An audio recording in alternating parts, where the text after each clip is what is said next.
Miss. Waalaikumsalam, berjumpa kembali bersama saya Wong Ganteng Sakdonyo.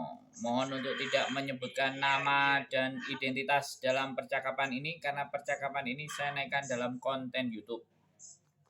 Amin. Ya, gini ya.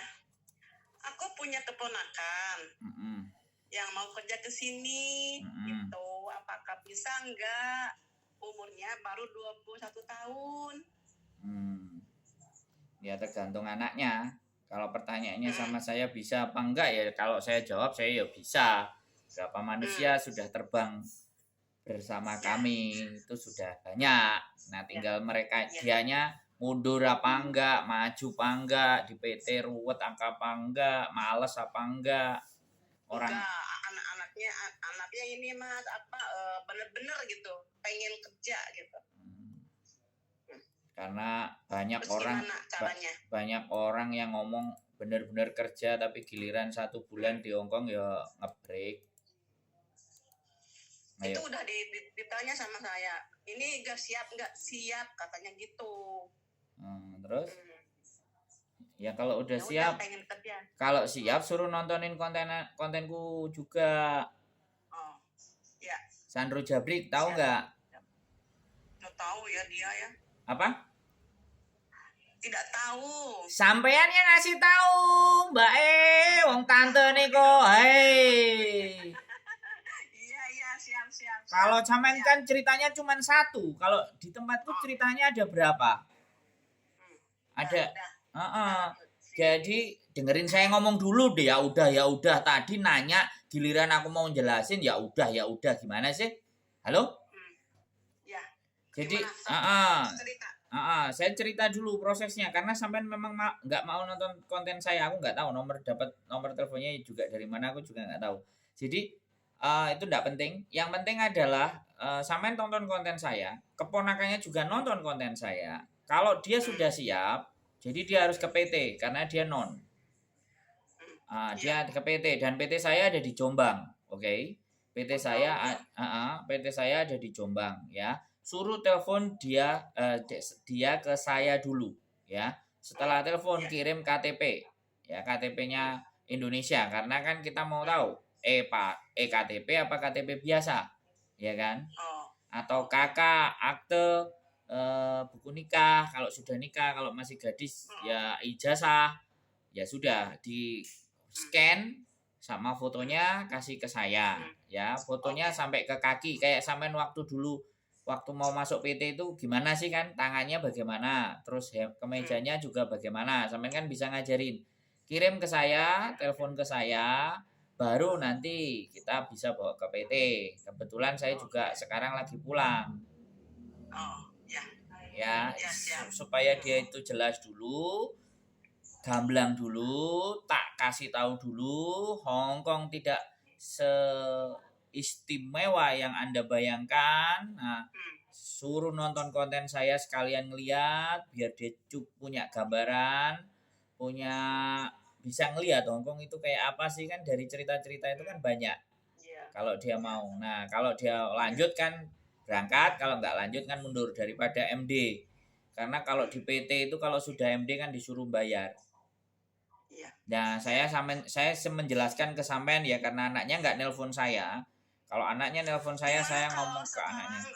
Anaknya disuruh telepon ke Mas Sandra ya. Ya, silakan. Pokoknya saya jelasin. Itu maksudnya. Makanya kalau bisa suruh anaknya sendiri, tanya sendiri, cari tahu sendiri, belajar sendiri, jangan tante, mumet dasi nanti. Oke? Soalnya anaknya di daerah ini Mas, di daerah Majalengka. Oh, jangankan kok Majalengka, orang yang Palembang aja bisa ke Jombang. Orang yang Jambi datang ke Jombang kalau niat. Saya gini loh, Mbak. Saya mau Majalengka, mau Israel, mau Taiwan, mau Sulawesi, mau Papua, kalau dia mau, dia tekad apapun dia akan tempuh. Tapi kalau dia udah ada yang deket nggak, ya udah cari yang deket aja, nggak usah yang jauh-jauh. Saya kan nggak bisa disetting. Iya kan? Kalau mau dianya disetting, monggo. Kalau dia nggak mau disetting, carilah yang sakarpe dewe, silahkan. Kan enak toh, karena saya kan bukan sponsor nih, saya nggak nyari-nyari orang nih, tapi orang nelponin saya. Kalau orang sudah datang ke saya berarti orang percaya dengan saya. Kalau percaya Iya, dengan iya, saya harus bisa menjaga kepercayaan mereka. Dan iya. sekali lagi saya jelaskan juga di sini, tidak ada majikan Hongkong yang baik. Majikan Hongkong akan baik kalau kita bisa dan mampu melayani bekerja. Yang membuat baik Iya, bukan saya. Yang membuat iya, baik adalah teman-teman sendiri yang berangkat. iya. Karena saya ngadepi kan sampean-sampean ya, kayak sampean kan majikan Hmm, dulunya kayak apa, sekarang kayak iya, apa. Dan saya hmm. mau ngatur majikan, kuana mesia, lei, hei, pingkoa, kayak gitu mampu saya. Benar nggak? Iya, betul. Oke, Iya, ngomong saya iya. salah apa benar itu tadi? Benar, Sambil belajar benar. dikit-dikit saya. Iya, iya. Oke ya Mbak E, Pokoknya sekarang anaknya disuruh telepon aja ya Mas ya. boleh. Terus sampean Hmm, juga nonton konten saya. Oke. hmm. Sering aku mah. Oh sudah Udah sering. sering. Oke. Jelas sering gitu. Oh. Makanya aku tahu nomornya Miss Yuli. Oke, siap. Oke, kayak gitu ya, Mbak E ya. Sehat selalu Hmm, pokoknya. Selamat berjuang. oke, Tetap nanti amin, amin, kapan-kapan amin. ketemu di Hongkong kita. Oke. Oke, yo. Yes. Assalamualaikum. Waalaikumsalam warahmatullahi wabarakatuh. Oke, teman-teman semuanya. Sudah ada tantenya di Hongkong. Ponakannya mau ikut. Baru umur 21. Wow. Si seger-seger rek. 21 ke Hongkong. Wes ya piye meneh namanya mau berjuang ya nggak apa-apa kita bantu sebisa dan semampunya kita.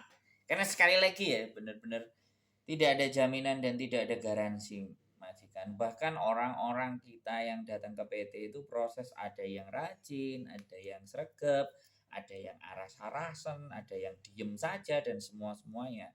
Jadi orang-orang PT pun akan ibaratnya sekali lagi menyaring, akan ibaratnya juga menyeleksi, ya kan, akan membanding-bandingkan mana yang mampu dan bisa dijual mahal, mana yang bisa dijual murah. Mohon maaf saya menggunakan kata dan istilah seperti ini, tapi bagaimanapun, ya kan, setiap agent di Hong Kong kan pasti kalau kalian bisa perhatikan harga atau bayar dalam ngambil teman-teman itu bervariasi. Ya, ada yang 7.000, ada yang 8.000, ada yang 9.000, ada yang 10.000, ada yang 12.000, ada yang 14.000, ada yang 18.000 dengan berbagai macam penawaran. Makanya ini loh, ya kan? Saya juga, ya, saya belum aktif di YouTube aja sudah begitu gitu. Saya mempelajari itu. Memang kenyataan dunia udah seperti ini. Nah makanya saya masuk ingin menjadi bagian, tapi paling tidak supaya tidak terjadi gesekan ketika teman-teman berada di Hong Kong. Ya kan, kayak kemarin saya datang ke PT kan. Saya nanyain ya kan, bagaimana persiapan mereka, bagaimana mereka memahami bahkan isi kontrak, saya suruh hafalkan supaya kejadian-kejadian yang akan terjadi di Hongkong itu mereka sudah bisa memprediksi, sudah bisa membayangkan dan harus apa yang mereka perbuat. Ini adalah bagian terpenting. Walaupun saya bukan bagiannya dari orang PT, saya tetap YouTuber Hongkong. Oke, keep stay tune my YouTube channel and see you next video. Bye bye.